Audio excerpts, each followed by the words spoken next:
Well, good afternoon. Like I said, we're dividing this up into different videos. So I've got power to the coach. I think you saw that in the last video. Now I'm going to start working on some of the 120 volt stuff. Now that I've got 12 volt to it, it's not complete, the 12 volt system, but at least I got power to the coach, so I can get the bed out and start working on the 120 volt.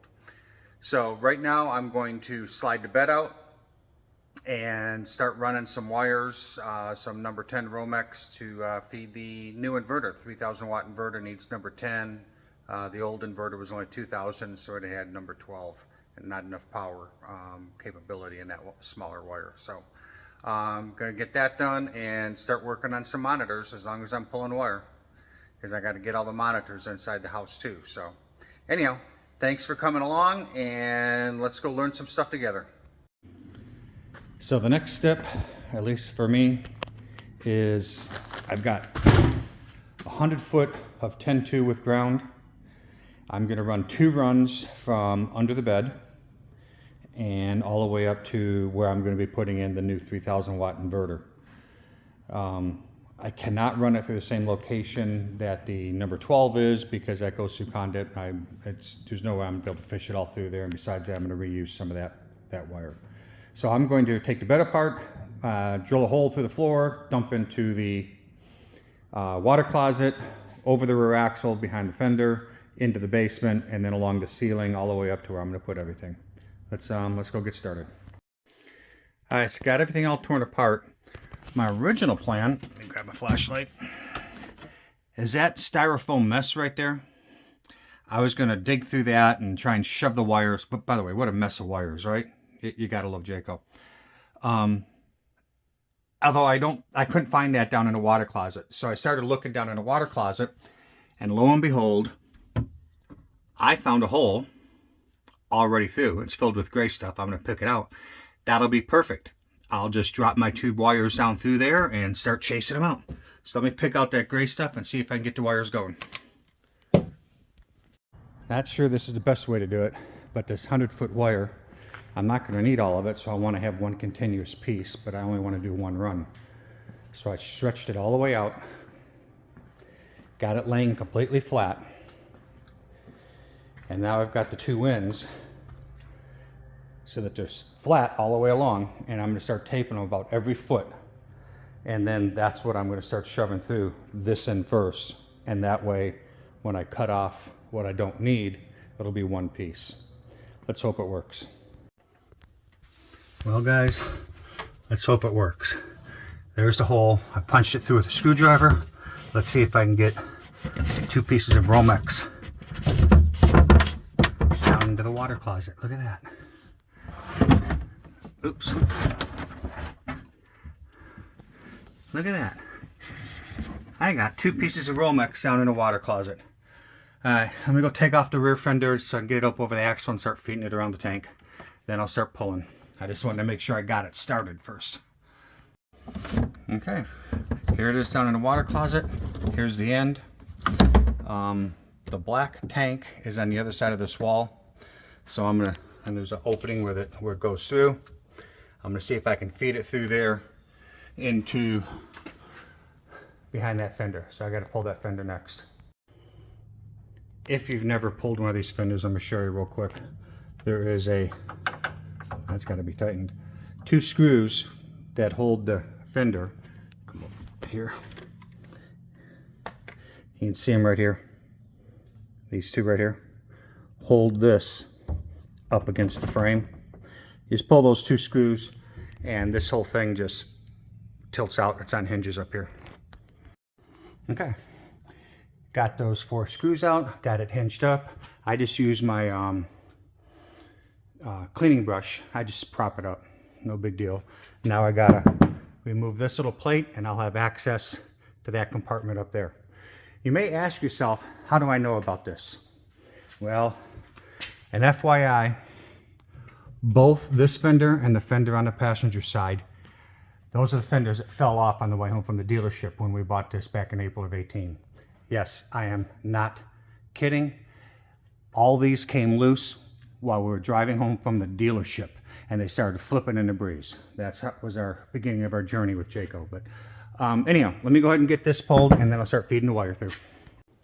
Okay, got the cover off. It's a half a dozen screws, but it's all siliconed and tried to be sealed. But as you can see, I've taken this all off before and insulated all the pipes. And when I put in the horse miracle probes. But that's where the wire is going to be coming through. As you can see, there's already some Romex laying there. Not for me, but they didn't even, interestingly, they didn't even put it in any sort of loom or anything. It's just laying on top of the fender. I think I'm going to be putting it in the loom.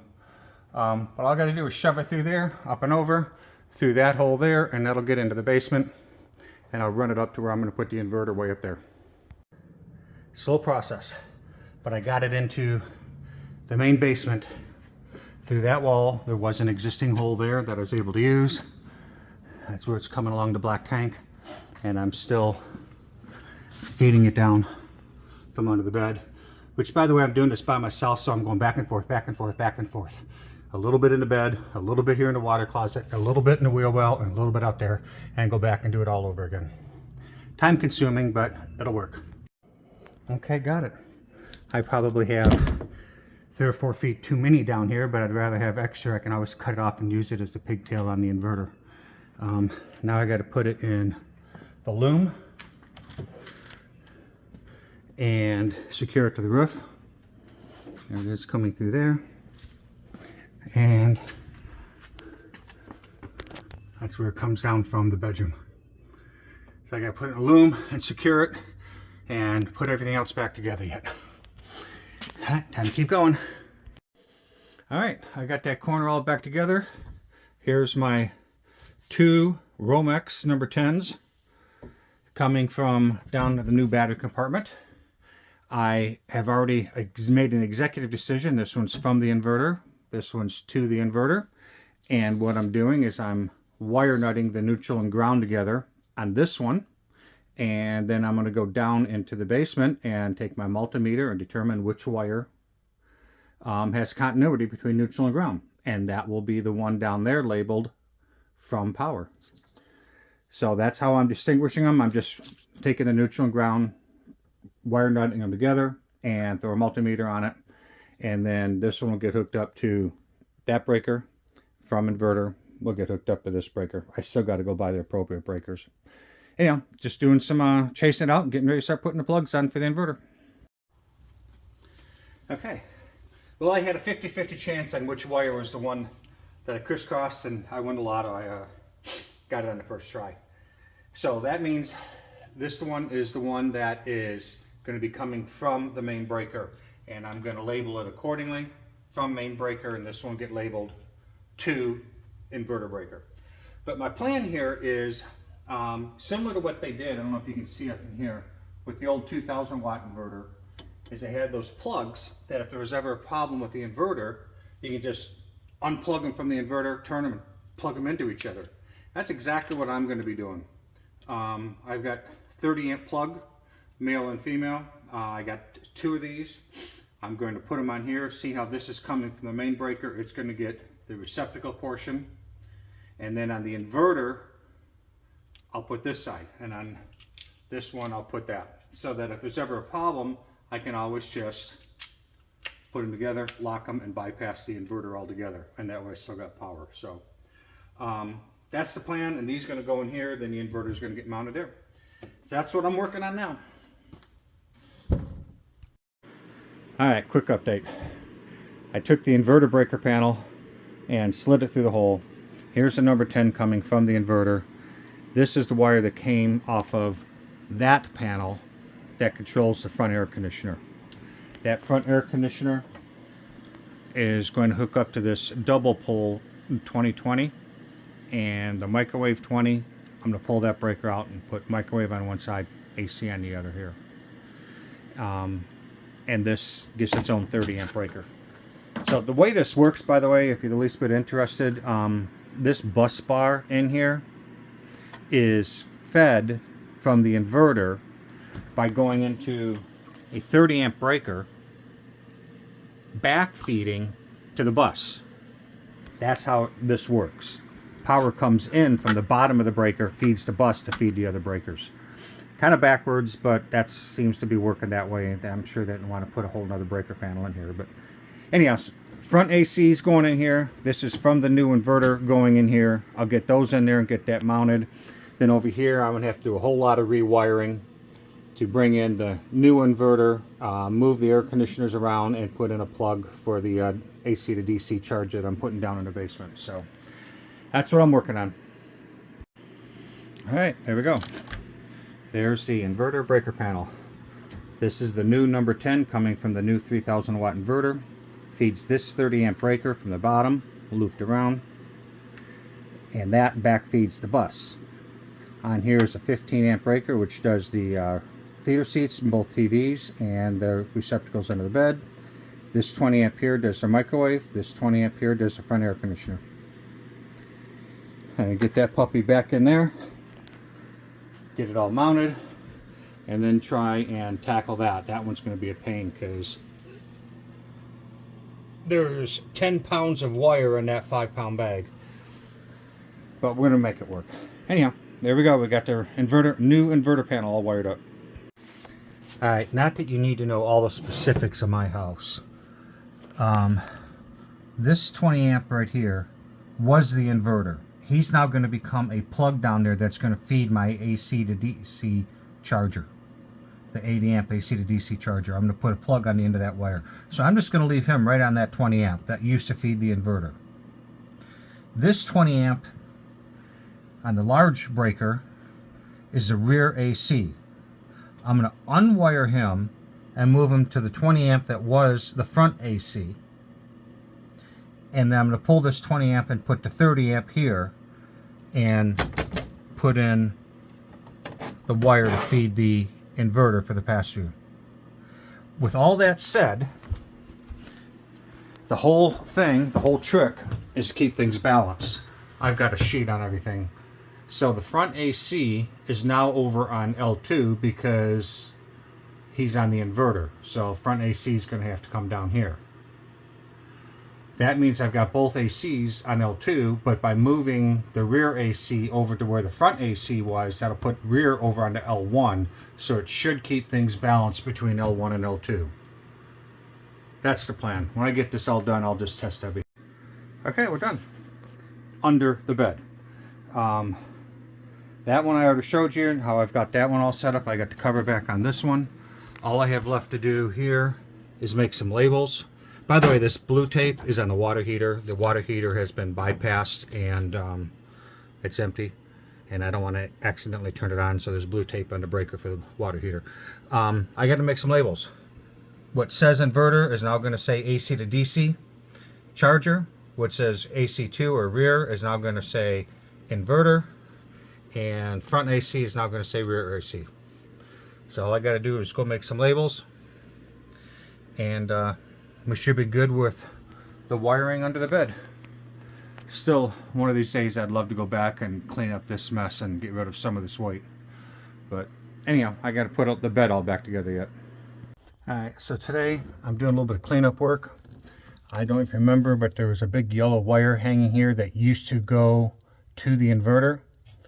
Well, I wired it up in the circuit breaker panel yesterday, which I think you already saw, to its own 20 amp.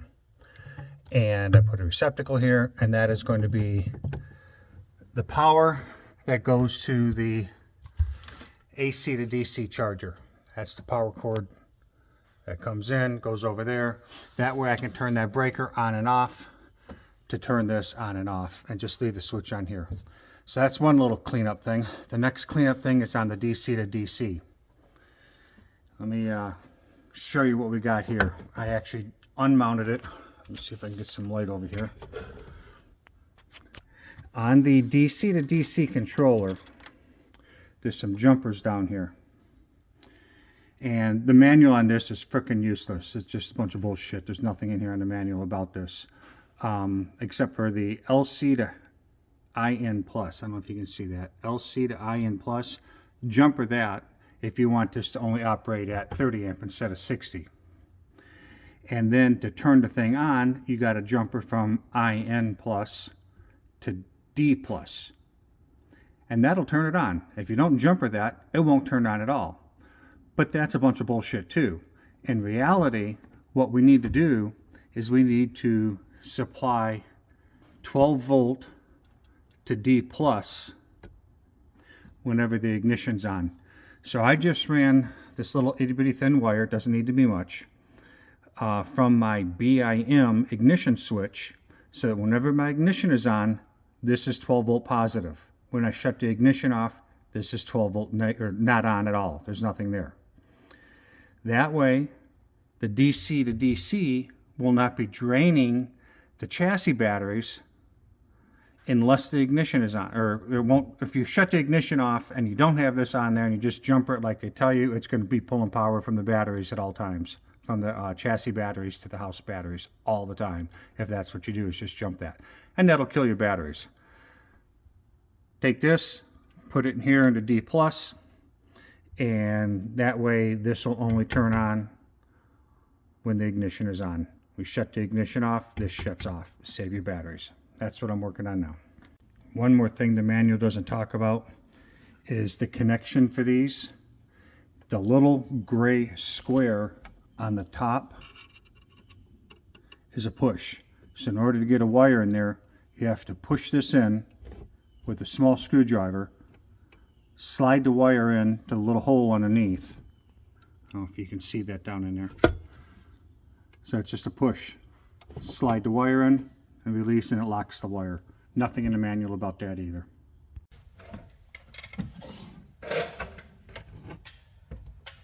Alright, I am getting ready to install the inverter. The directions on the inverter say 12 inches of clearance on both the front and the back, or on this side versus that side. I tested this on my workbench earlier. This is the air suction side. This is the air output side. And it calls for 12 inches. And I've got 11 here, which is about where I want to put it. That leaves me plenty of room for my cables, grounding, access to the dip switches, etc. So I'm thinking about 11 inches on this side, and that's going to leave me probably about 20 inches on that side. I suppose I could move it back a little bit. But at this point, I'm going to start hooking up the wires. This is one of the wires that I actually took off that went to the old inverter. And doing some placement, I'm going to put a 300 amp resettable breaker right here. I'm going to put the wire right here. That's the lug I'm going to put it on. So right there is where I'm going to put it. Let me go get my Sharpie and mark it so I can cut this wire right here and put a new lug on that, and then mount my circuit breaker. That's the plan. Okay, so I went ahead and decided to go exactly 12 inches on that side, which is still going to leave me a good 16, 18 inches on this side. Lots of airflow for the inverter, which I think is important. All right, I got the 300 amp resettable circuit breaker installed. The wire coming from that wire, here we go, is going to get mounted on here. I've got a one of the studs on this bus bar. I have not put anything on. I've dedicated it just for the inverter.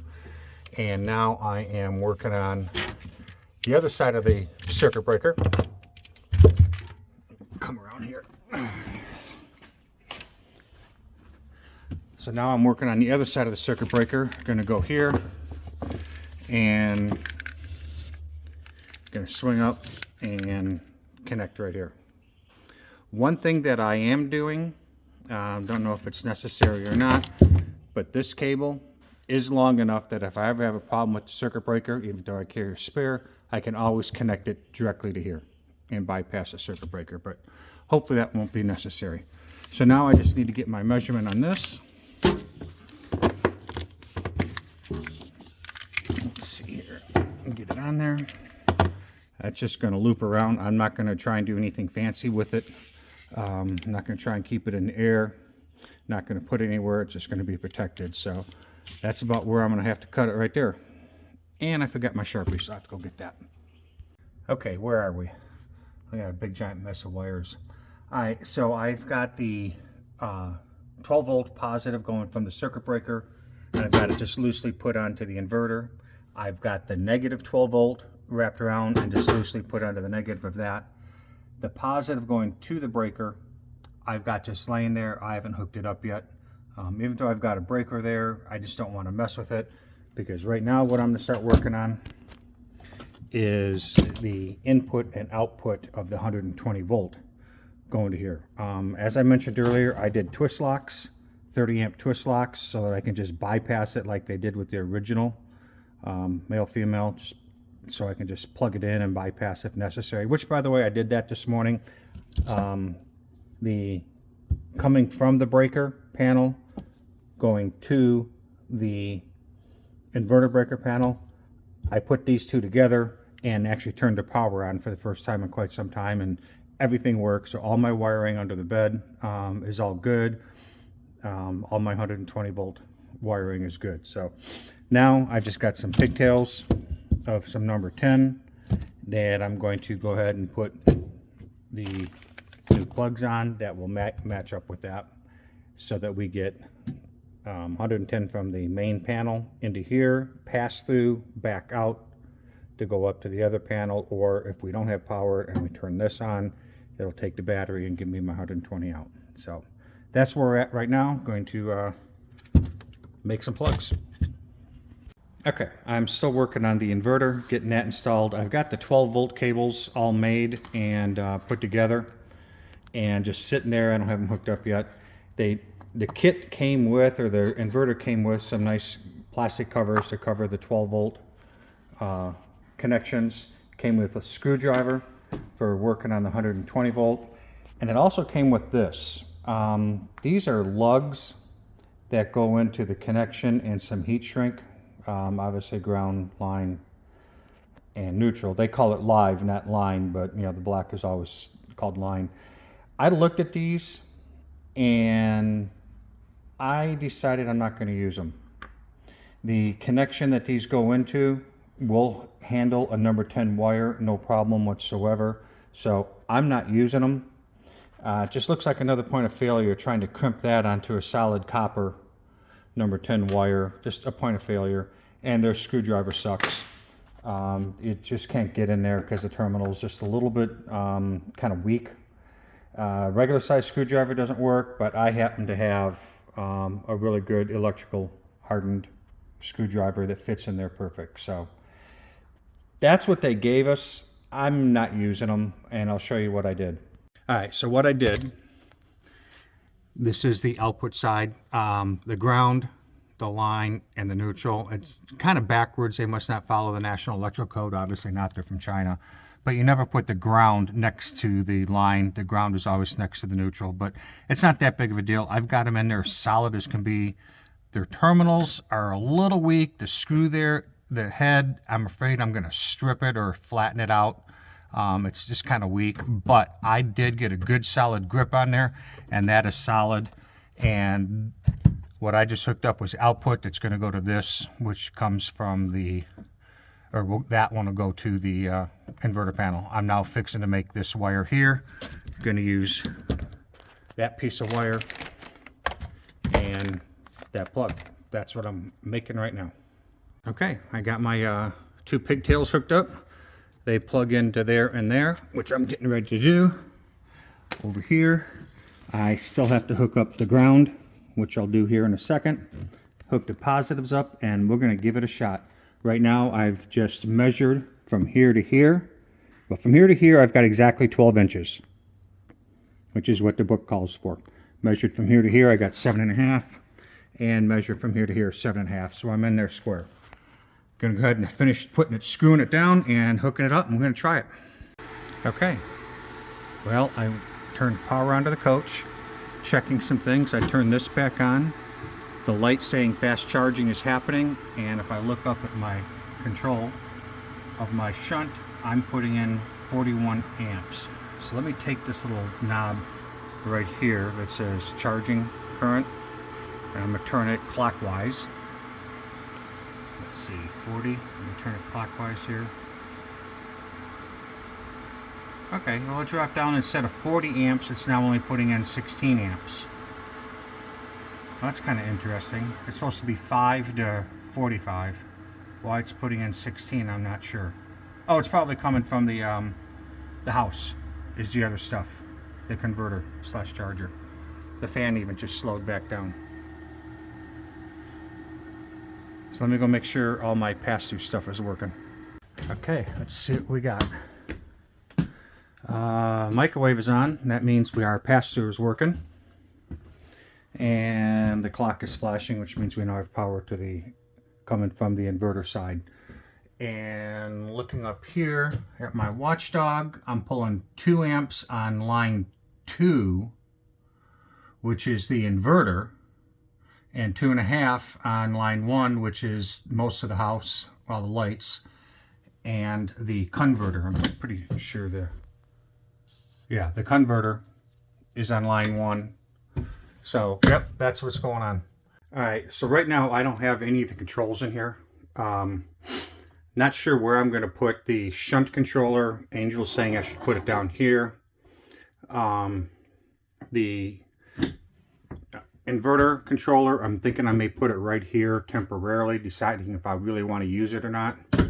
I don't know. I've got some things to try, but I'm going to turn on the front AC unit. I do not have a soft start on there.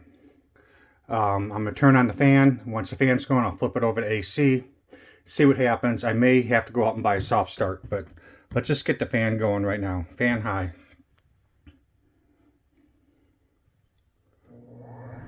Alright, that's running off the inverter. Flip it over to cool high. See what happens. Nothing, because it's so cold in here. Haha, let's turn the temperature way down.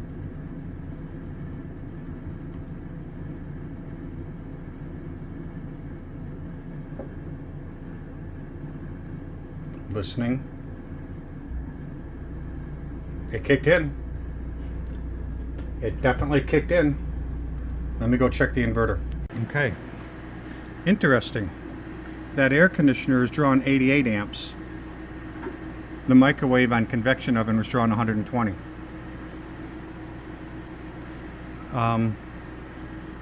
Everything seems to be working. Look at that. I could probably even go turn the microwave on right now. I may still buy a soft start. We'll see. I flipped it over to heat pump, and on heat pump it's drawing 109, 108 amps. Not sure why it's drawing a little bit more than air conditioning, but anyhow, at this rate, with the battery bank I have, I could run this just like this for 10 more hours. So I think we're going to be in good shape. I'm still debating whether or not I want to get a soft start for that front AC. Okay, we just tested everything. Everything seems to be working great. I got a couple more things to do. I got to finish cleaning up. I started securing some things. I don't know if you can see, but started securing some things. I'm going to put some wood here to hold all the wires back up in here. This is the cable coming from the shunt, and there's also a cable that comes from the inverter. I need to run those, and those are going to run along the ceiling. That's why I haven't put the fender back on yet. So one of the things I'm doing for the shunt display is it came with 20 feet of cable. I bought another 25 feet because I need about 35-40 feet, but this one has the wrong end. So what I'm going to do is cut this puppy off, cut one of these off, and put this on this end to extend the cable. So tiny wires, probably 24 gauge, really tiny. So I'm working from 24 gauge all the way up to 2/0 on this project. Anyhow, that's what I'm working on now. Just a quick update on the joining of the two cables. We've got 2 of them done so far. I'm still working on them. It's a very tiny wire, but I'm making a little bit of progress. Okay, it's working. That's a big giant nasty splice, but all 6 wires are soldered together, heat shrunk, and then taped in a fold so that you don't accidentally pull on it. But we are getting data out of it. So now I've got a long enough cable for the shunt display to get up to the command center, and my new RJ45 50-foot should be here tomorrow. So we'll start running those and mounting displays tomorrow. All right, nothing worse than having to undo something you've already done. Long story short, when I ordered all this 2-aught cable, the OD was supposed to be 1/2 inch. So I bought a bunch of 1/2 inch split loom. And as you can see, it doesn't quite fit. So I have bought 3/4 inch split loom. So I had to take all the battery cables back off. And I'm going to take off this loom and put under the correct size. Definitely don't want any shorts out or shorts happening in the basement. So I'm going to protect everything. That's what we're working on. All right, there you go. I hate redoing jobs that I've already done, but I think it's more important that these be properly protected. I know my batteries have short circuit protection, but still went ahead and completely covered them in loom. The negatives too, because they will be laying on top of or going past the positives. And I had plenty of the 3/4 inch. I still got quite a bit left. So let's go rehook the batteries back up again. Okay, one of the things I did, I'm down in the basement, I think you saw a lot of me cutting and painting, is I made some wood blocks that I'm going to mount so that the batteries don't move. Get a light up here. I pilot drilled them. I'm just going to run a screw down into the basement, and that'll hold those in place to keep them from moving around, and the same thing on the other side. So working on that. Get the screw started, and let's see if I can drill that. Okay, those batteries aren't going to go anywhere, not at all, and it's really easy to get them out if I have to, just one screw, but I think that's going to be sufficient for holding them in place. Okay, going to start chasing the wires for the control panels for the shunt and the inverter. And the first thing I'm going to do is pull out that chase behind the commode. Looks like I might be able to get it out without removing the toilet itself. And then run the wires along there and then up inside this wall is the plan. So let's take that wire chase off and see what we see underneath it. All right, got the wire chase off. And lo and behold, there's all kinds of wires in there and plumbing. Hot and cold for the bathroom sink. The black tank flush goes up to the check valve, air gap check valve up there. Lots of wires. Let's see if I can get it down in here. Maybe not. By the way, I don't think Jayco ever even thinks about cleaning before they throw up the next wall or whatever. Kind of ridiculous, but I am seeing an opening here. I don't know if you can see it or not, going through the floor underneath this blue pipe. And I think that might be where I'm going to be able to put the wires down through the, right above the axle. So let me see if I can clean that up a little bit. As always, nothing goes as planned. I pulled the water heater switch out earlier. I just pulled off the main control command center. I didn't realize it. I don't know if you can see it, but there's a stud, a vertical stud that goes up and down. So getting wire from this side over to there and down over to there is not going to be easy. So what I did is I went ahead and lifted up the false bottom under the sink, and I'm just going to take a hole saw and punch a hole right over here, and that way I'll be able to get my wires, I don't know if you can see it, get my wires from there. I'll just run them under the false bottom over to the new hole I'm about to punch, and then I'll be able to run my fish tape from up there all the way down to that new hole to get my wires. This was a pain in the butt to get off. Holy cow. But anyhow, that's the plan now. Okay, used my hole saw, punched a hole, made a little extra wide so that I can easily find my fish tape and grab it and pull it through. And I put my flashlight into that hole and looked down that hole, and I could see the light, so we're good.